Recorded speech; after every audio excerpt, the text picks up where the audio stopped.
जय हिंद मित्रांनो, तुमचं महा government exam या यूट्यूब चॅनलवर स्वागत आहे. तर आपण काही महा टी परीक्षेमध्ये विचारण्यात येतील असे काही महत्त्वाचे प्रश्न बघणार आहोत, जे की तुमची टी परीक्षा 23 नोव्हेंबरला आहे. तर ही प्रश्न खूप इम्पॉर्टंट असेल. तर वेळ न घालवता चला व्हिडिओला सुरू करूया.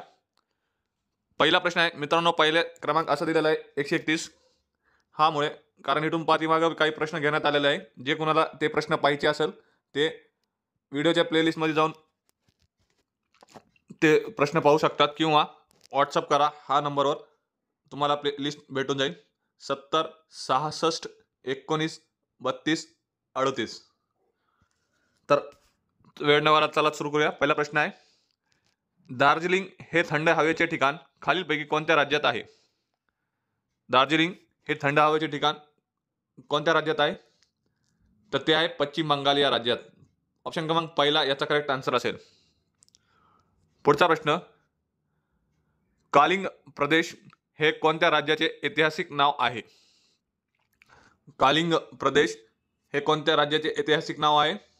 मित्रांनो, जे कोणाला आन्सर येत असेल तर तुम्ही कमेंट करत चला, जेणेकरून इथेच तुमची रिव्हिजन होईल.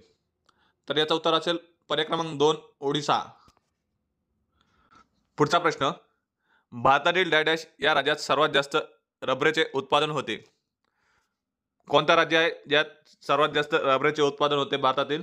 तर ते आहे केरळ हे राज्य. पर्याय क्रमांक तिसरा याचा करेक्ट आन्सर असेल. पुढचा प्रश्न, भारताच्या क्षेत्रफळाच्या दृष्टीने जगात कितवा क्रमांक आहे? भारताचा क्षेत्रफळाच्या दृष्टीने जगात कितवा क्रमांक आहे? तर तो आहे 7वा क्रमांक. पर्याय क्रमांक 4 याचा करेक्ट आन्सर असेल. तर पहिला कोणता आहे? तर रशिया हा आहे क्षेत्रफळाच्या दृष्टीने सर्वात मोठा देश कोणता आहे? तर रशिया. मित्रांनो, तुम्ही कमेंट करून सांगा, भारताच्या लोकसंख्येच्या दृष्टीने जगात कितवा क्रमांक आहे? पुढचा प्रश्न, Indian institute of tropical meteorology ही केंद्रीय संशोधन संस्था कोणत्या शहरात आहे? Indian institute of tropical metrology ही संस्था कोणत्या शहरात आहे? तर ते आहे पुणे हा शहरात. पर्याय क्रमांक दुसरा याचा करेक्ट आन्सर असेल. पुढचा प्रश्न, सन 2011च्या जनगणनेनुसार भारताची लोकसंख्या सुमारे डॅश होती. मित्रांनो, दर 10 वर्षाला जनगणना केली जाते.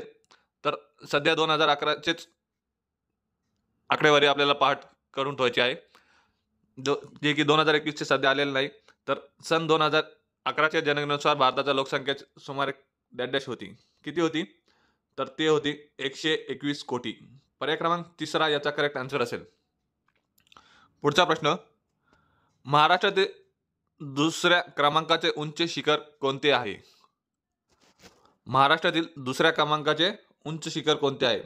दर परीक्षेला आपल्याला हा प्रश्न पाहायला भेटलं होतं. तर त्या ठिकाणी पहिला विचारण्यात येत होतं, जे की आता दुसरं विचारण्यात आलेलं आहे. तर दुसरा कोणता आहे? तर साहलेर. पर्याय क्रमांक पहिला याचा करेक्ट आन्सर असेल. तर पहिला उंच शिखर कोणता आहे? तर कळसुबाई. पुढचा प्रश्न, उस्मानाबाद जिल्ह्यात खालीलपैकी कोणते ठिकाण तालुक्याचे ठिकाण नाही? उस्मानाबाद जिल्ह्यात खालीलपैकी कोणते ठिकाण तालुक्याचे ठिकाण नाही? उस्मानाबाद जिल्ह्याचं नाव बदलण्यात आलेलं आहे. तर काय केलेलं आहे ते कमेंट करून सांगा. तर या प्रश्नाचं उत्तर असेल नळदुर्गा. पर्याय क्रमांक दुसरा याचा करेक्ट आन्सर असेल. पुढचा प्रश्न, महाराष्ट्राची उपराजधानी म्हणून कोणत्या शहराला ओळखले जाते? महाराष्ट्राची उपराजधानी म्हणून कोणत्या शहराला ओळखले जाते? तर ते नागपूर या शहराला ओळखले जाते. महाराष्ट्राची उपराजधानी नागपूर आहे आणि महाराष्ट्राची राजधानी मुंबई. भारताची राजधानी न्यू दिल्ली. पुढचा प्रश्न, भूवैज्ञानिक दृष्ट्या भारताच्या प्राकृतिक रचनेतील सर्वात प्राचीन विभाग कोणता? कोणता आहे सर्वात प्राचीन विभाग? तर ते आहे द्वीपकल्पीय पठार. पर्याय क्रमांक तिसरा याचा करेक्ट आन्सर असेल. पुढचा प्रश्न, रायगड जिल्ह्यातील भात संशोधन केंद्र कोठे आहे? भात संशोधन केंद्र कोणत्या जिल्ह्यात आहे? तर रायगड. तर रायगड जिल्ह्यात कोणत्या ठिकाणी आहे? तर ते आहे कर्जत या ठिकाणी. पर्याय क्रमांक पहिला याचा करेक्ट आन्सर असेल. पुढचा प्रश्न, महाराष्ट्रात ई ऑफिस प्रणाली लागू करण्यात आलेले पहिले जिल्हा कोणता आहे? ई ऑफिस प्रणाली लागू करणारा पहिला जिल्हा कोणता आहे महाराष्ट्रातील?